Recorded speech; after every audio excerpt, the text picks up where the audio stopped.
Hey everybody, welcome back to Palm Tree Life. I'm Tim, and today we have a Crusader Kings 3 tutorial focused on your council.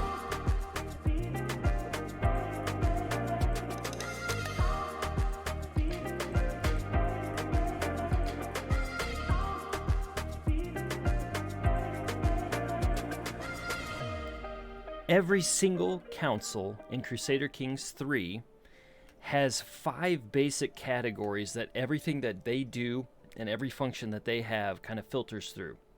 The first is opinion. The second is stats.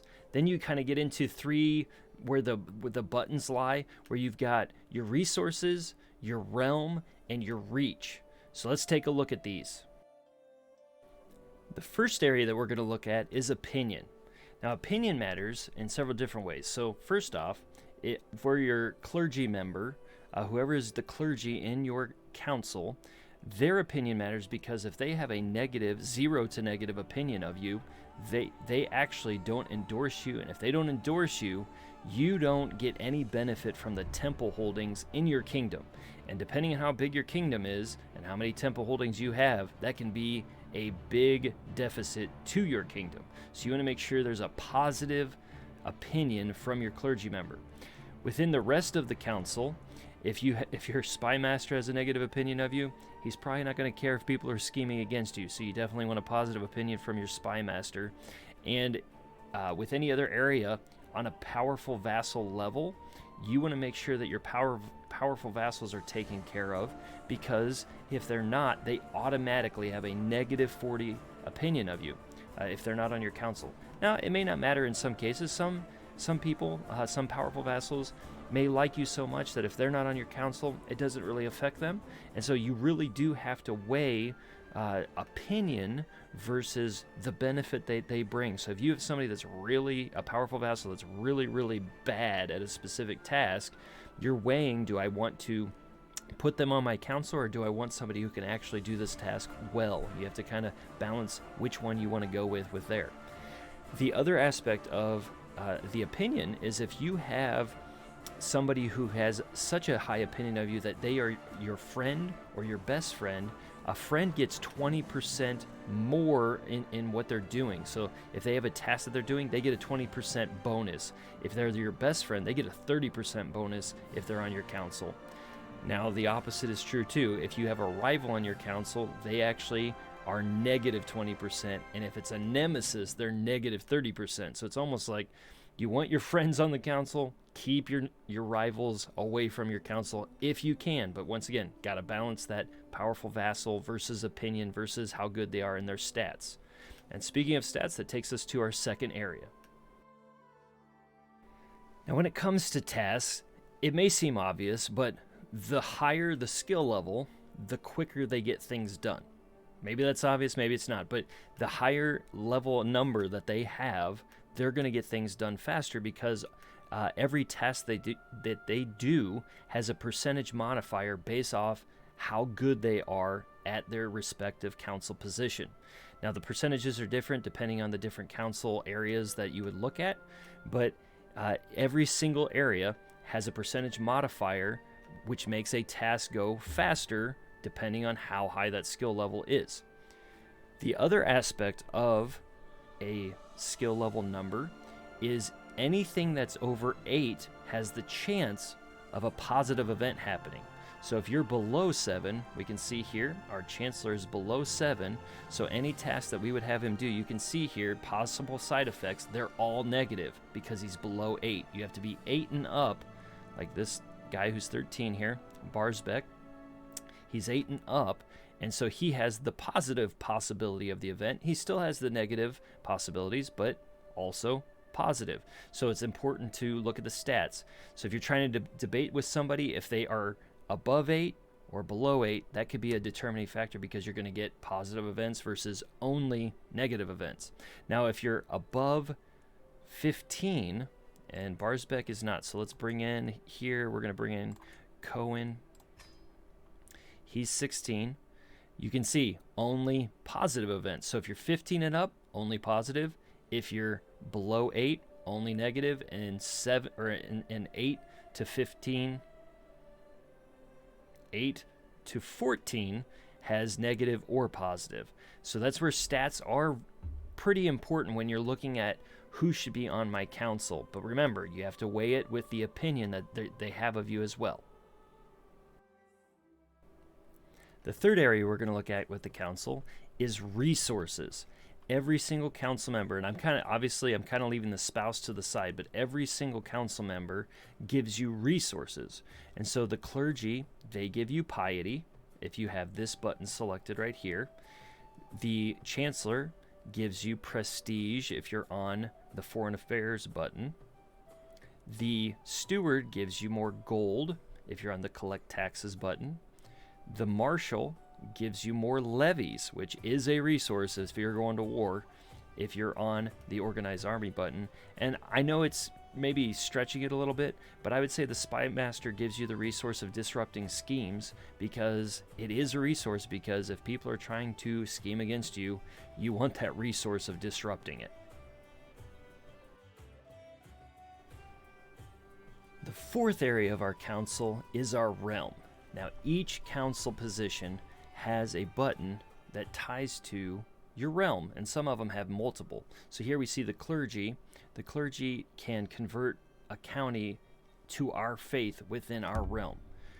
The chancellor has several buttons for this. So you got domestic affairs, which increases the vassal opinion within your realm. You also have integrated title. So if you have conquered something, you want to integrate it into the highest level title you already have. He can do that. It does take a while, but he can integrate that title within your realm. And then actually, with the Royal Court DLC, he can bestow royal favor, which actually can increase the prestige of your vassals, causing them to have more opinion of you, and it can actually end internal war within your realm. So very important buttons there. The steward has a few as well. So you can increase development in a county. So as you increase development within a county within your realm, it causes them to have more levies, it causes them to have more gold, and so you can do that within a realm to develop that and get more of that for you or a vassal.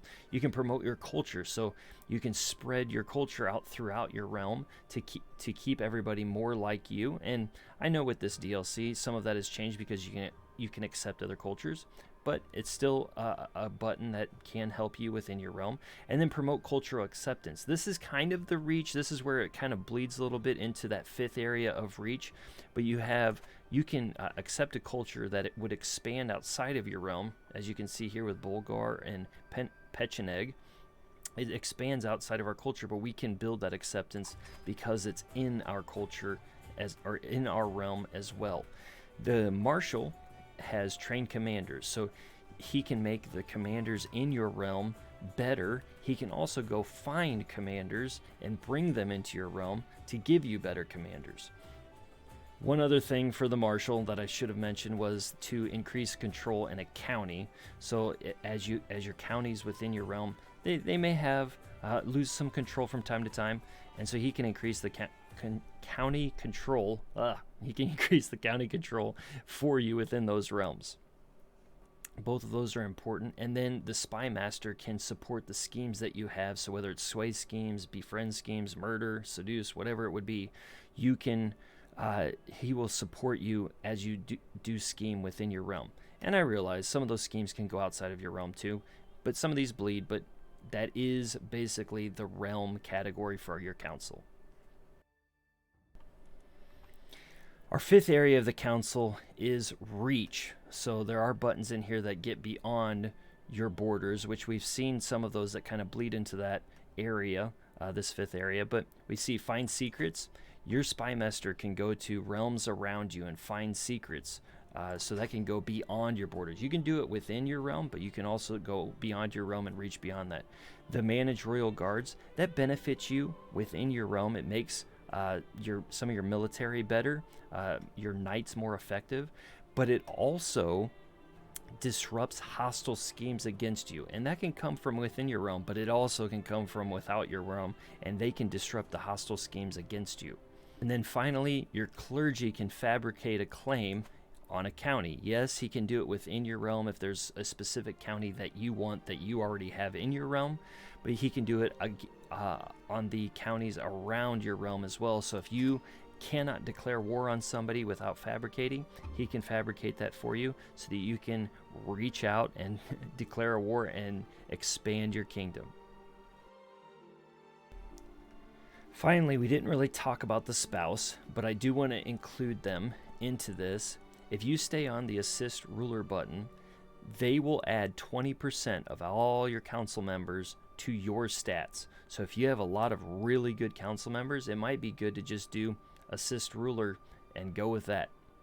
For every other area, you will take half of the stats that they have will be attributed to you, and they will usually round down. They can round up, but know that they can also round down, so they'll take half. So you can see here, manage domain. So her stats here 13, which would be 6.5, right? And it rounded down to 6, which gets, if I choose that, it gets given to me, where I get +6 because my spouse had +6.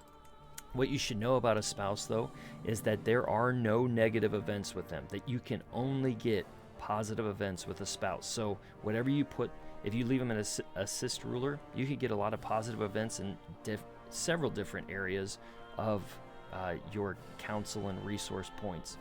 You could also focus on a specific area and you will get positive events in that specific area that they are focusing on.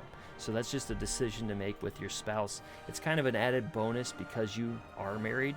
And I would say, if you want a spouse in your council, be careful that you don't marry somebody that's already a ruler within another realm, because they will have to manage their kingdom, so they may not be on your council because they're absent. So that's something to watch out for.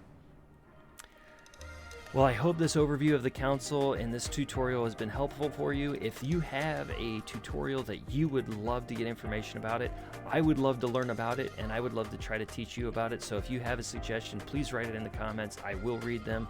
I will work hard to add them to that. But other than that, I will see you next time.